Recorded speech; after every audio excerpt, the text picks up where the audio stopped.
नमस्कार. आज आपण शरद तांदळे लिखित रावण राजा राक्षसांचा या कादंबरीवर एक सखोल चर्चा करणार आहोत. हो. आणि सुरुवातीलाच एक गोष्ट स्पष्ट करायला हवी की नाही, कोणती? की हे काही रामायणाचं सरळ पुनर्लेखन नाहीये. अगदी. लेखकाने स्वतःच म्हटलंय की वाल्मिकी रामायण वाचताना त्यांना रावणाच्या व्यक्तिमत्वात काहीतरी वेगळं दिसलं, काही सकारात्मक बाजू दिसल्या आणि तिथूनच ही कादंबरी लिहिण्याची प्रेरणा मिळाली. बरोबर. आणि म्हणूनच आजची आपली चर्चा खूपच वेगळी ठरणार आहे. म्हणजे आपण त्या रावणाला भेटणार आहोत जो अजून राजा झालेला नाहीये, ज्याला अजून 10 तोंड नाहीत. अच्छा. एक राजा म्हणून त्याची ओळख तयार होण्याआधी त्याचं बालपण कसं होतं, त्याचं कुटुंब आणि ज्या घटनांनी त्याचं आयुष्य पूर्णपणे बदलून टाकलं, त्या सगळ्याचा आपण या कादंबरीच्या आधारे मागोवा घेणार आहोत. अगदी. आपल्याकडे या कादंबरीतील काही महत्त्वाचे भाग आहेत आणि रावणाच्या वंशावळीचे तक्तेही आहेत. मला वाटते चर्चेची सुरुवात आपण याच वंशावळीपासून करूया. हो, ते उत्तम ठरेल. कारण रावणाची खरी गोष्ट समजून घ्यायची असेल तर त्याचं हे फॅमिली ट्री, म्हणजे हे नात्यांचे गुंते सोडवणं खूप गरजेचं आहे, नाही का? खूप गरजेचे आहे. आणि हे फॅमिली ट्री साधंसुधं नाहीये बरं का. हो का? म्हणजे विचार करा, तुमचे एक आजोबा नोबेल पुरस्कार विजेते शास्त्रज्ञ आहेत आणि दुसरे आजोबा एका बलाढ्य साम्राज्याचे प्रमुख आहेत. अरे वा. रावणाची परिस्थिती काहीशी तशीच होती. कशी? त्याच्या वडिलांकडून तो थेट ब्रह्मर्षी पुलस्त्य यांचा वंशज होता. म्हणजे ज्ञानाची, तपस्येची? हो, बुद्धीची एक महान परंपरा.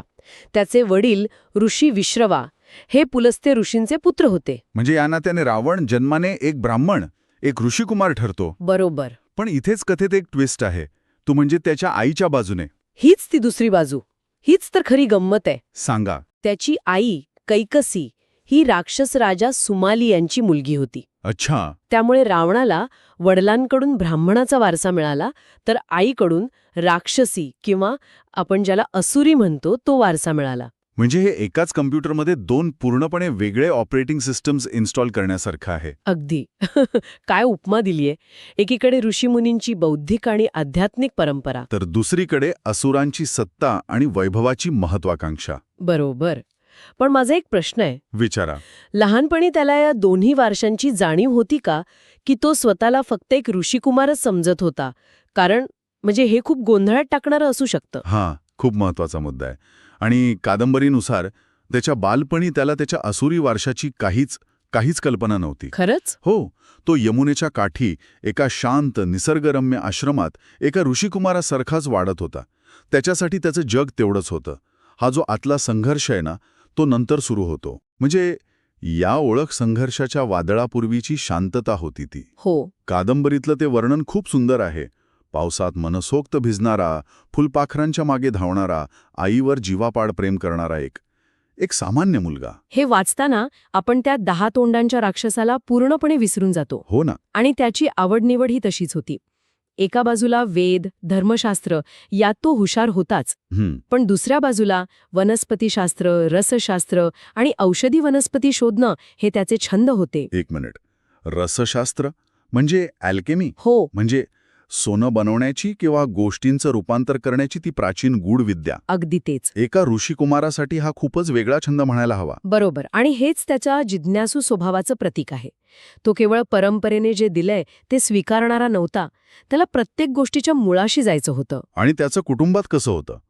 भावांशी वगैरे? त्याचं त्याच्या भावांशी, कुंभकर्ण आणि विभीषणासोबत खूप घट्ट नातं होतं. वडिलांबद्दल, ऋषी विश्रवाबद्दल प्रचंड आदर होता. खरं तर त्याच्या मनात व्यवस्थेबद्दल पहिला प्रश्न त्याच्या वडिलांमुळेच निर्माण झाला. तो इंद्राच्या पदवीबद्दलचा संवाद, बरोबर? अगदी बरोबर. जिथे त्याचे वडील त्याला सांगतात की इंद्राचं पद हे केवळ शौर्याने किंवा गुणवत्तेने मिळत नाही, तर त्यासाठी यज्ञ आणि मंत्रांचं सामर्थ्य लागतं. हो. म्हणजे सत्ता मिळवण्याचे मार्ग सरळ नसतात, हे त्याच्या बालमनावर कुठेतरी बिंबवलं गेलं. हो. आणि तोवर तरी त्याचं आयुष्य एका आदर्श ऋषिकुमारासारखं चाललं होतं. सगळं शांत, अभ्यासात रमलेलं. पण हे शांत आयुष्य कायम टिकणारं नव्हतं. इथेच तो ट्विस्ट येतो. हो. कादंबरीत एक मोठा ट्विस्ट येतो, जो हे सगळं चित्र पालटून टाकतो. आणि तो ट्विस्ट येतो हयग्रीव नावाच्या एका असुराच्या हल्ल्याने. बरोबर. तो लहानगा रावण त्या बलाढ्य हल्लेखोराला घाबरत नाही, उलट धैर्याने त्याचा सामना करतो. पण खरी घटना त्यानंतर घडते. अगदी. कारण त्याच वेळी तिथे रावणाचे आजोबा राक्षस राजा सुमाली आपल्या सैन्यासह येतात. ते हयग्रीवाला ठार मारतात आणि मग त्या लहान मुलांना एका अशा सत्याची ओळख करून देतात जे त्यांच्या पायाखालची जमीन सरकवणारं होतं. तो क्षण म्हणजे बॉम्बस्फोटासारखा आहे. हो, तो क्षण कादंबरीत खूप प्रभावीपणे मांडला आहे. सुमाली त्यांना सांगतात, मी तुमचा आजोबा असुर राजा सुमाली आणि तुम्ही असुरांचे वंशज आहात. विचार करा, एका क्षणात त्या मुलांची ओळखच पुसली जाते.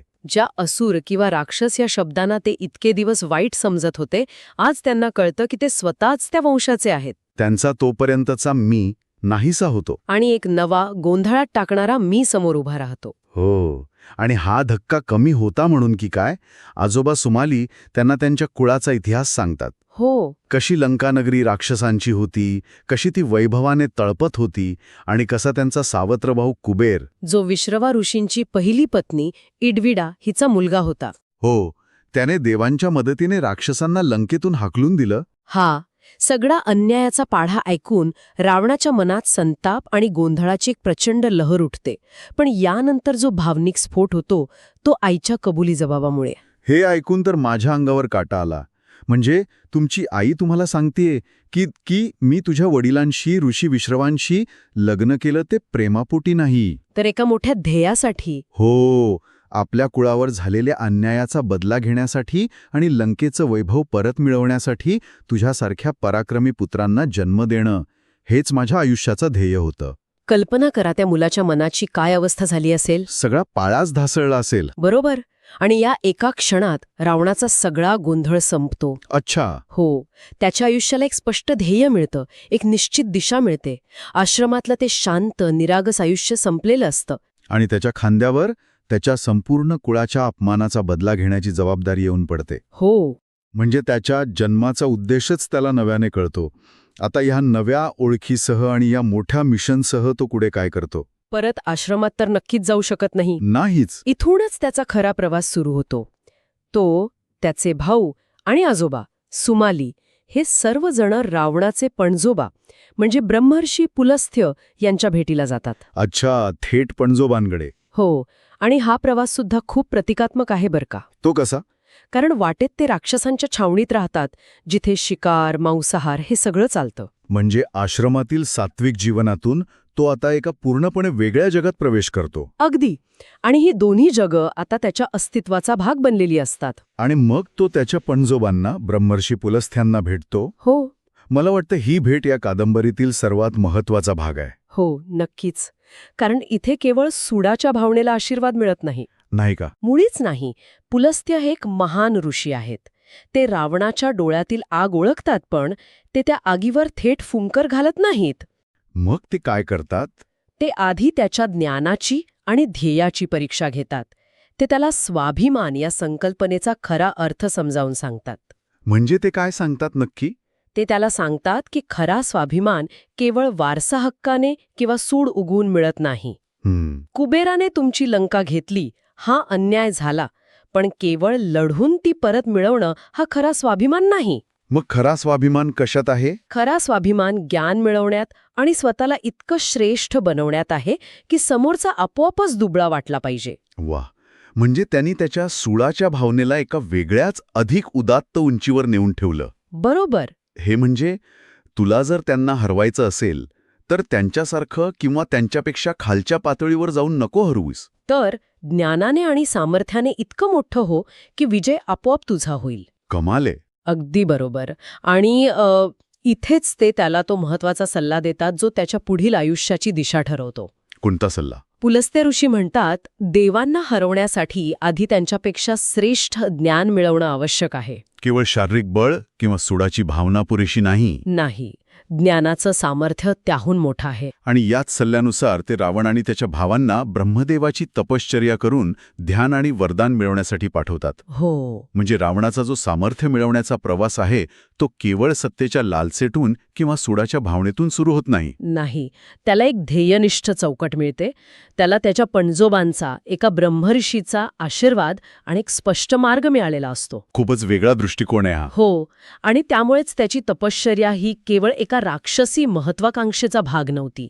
या कादंबरीनुसार ते त्याच्या पणजोबांनी दाखवलेल्या मार्गावरील एक आवश्यक पाऊल होतं, ज्ञानाच्या मार्गाने सामर्थ्य मिळवण्याचा तो एक प्रयत्न होता. जेणेकरून तो आपल्या कुळाला न्याय मिळवून देऊ शकेल.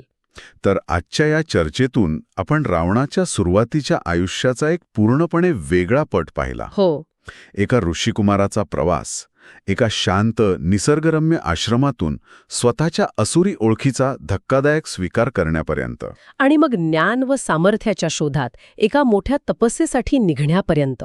अगदी. या कादंबरीतून जो मुख्य विचार समोर येतो तो हा की रावणाची कथा ही केवळ चांगल्या वाईटाची, देवदानवाची सरळसोट कथा नाहीये. ती एका गुंतागुंतीच्या ओळखीची, दोन परस्पर विरोधी कुळांप्रती असलेल्या कर्तव्याची आणि त्याच्यावर झालेल्या अन्यायाला त्याने दिलेल्या प्रतिसादाची कथा आहे. म्हणजे तो जे काही करत होता ते त्याच्या आईने आणि आजोबांनी त्याच्या डोक्यात भरवलेल्या जबाबदारीमुळेच करत होता. जणू काय तो स्वतःच्या इच्छेने नाही, तर त्या मोठ्या ध्येयासाठीच जगत होता. आणि या सगळ्या चर्चेतून एक शेवटचा विचार मनात येतो, जो आपल्याला विचार करायला भाग पाडतो. कोणता? तो म्हणजे जर एखाद्या व्यक्तीचं संपूर्ण आयुष्य आणि त्याची ओळखच आपल्या पूर्वजांवर झालेल्या अन्यायाचा बदला घेण्यासाठी घडवली गेली असेल, तर त्या व्यक्तीच्या स्वतःच्या निवडीची मर्यादा कुठे संपते आणि नियती कुठे सुरू होते? रावणाला त्याच्या आयुष्यात कधी वेगळा मार्ग निवडण्याची संधी होती का? की आपल्या वंशाचं सत्य कळल्या क्षणीच त्याचा भविष्यकाळ निश्चित झाला होता?